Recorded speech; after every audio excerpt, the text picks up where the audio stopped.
Corona సమయంలో ఎగుమతులు దిగుమతులు ఆగిపోవడం చూసాం. అసలు ఆయా దేశాల్లో లాక్డౌన్ కారణంగా దాదాపు అన్ని రంగాలు ఉత్పత్తి కూడా ఆపేశాయి. దీనిలో చాలా రంగాలు అతి ముఖ్యంగా వాడే సెమీకండక్టర్లు చిప్స్ అందుబాటులో లేకుండా పోయాయి. ఇప్పటి పరిస్థితుల్లో అన్ని వస్తువులు సాంకేతికతో మేళవించి తయారు చేస్తున్నారు.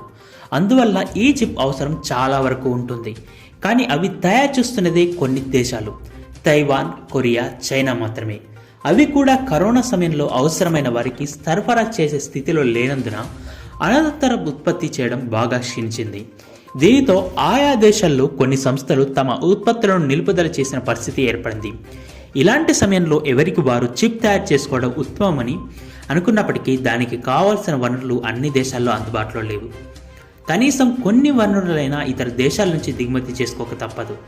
అందుకే తైవాన్తో భారత చిప్ ఉత్పత్తి సేవా సంస్థ ఏర్పాటుకు ఒప్పందం జరిగింది.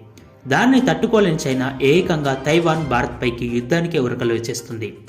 అందుకే ఈ తలనొప్పి అంతా ఎందుకని సొంత సాంకేతికత సాయంతో ప్రయత్నం చేయాలని దేశీయ సంస్థలతో చర్చలు చెప్పడానికి మొదలుపెట్టింది సంస్థలు.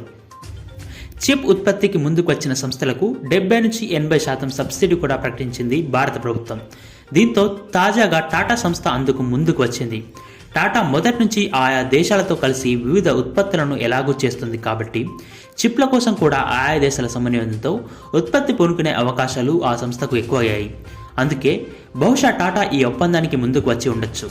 అంటే వనరులు ఎక్కడి నుంచి వచ్చినప్పటికీ త్వరలో స్వదేశీ చిప్ సాంకేతికత అందుబాటులోకి రానుంది.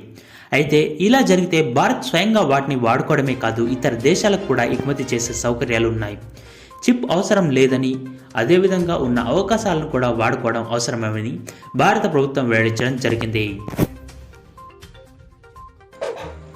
ఈ వీడియో నచ్చినట్లయితే లైక్ చేయండి, షేర్ చేయండి, సబ్స్క్రైబ్ చేయడం మాత్రం మర్చిపోకండి. పక్కనే ఉన్న బెల్ ఐకాన్ని ప్రెస్ చేసి నోటిఫికేషన్ రూపంలో మా ప్రతి వీడియో మీరు పొందవచ్చు.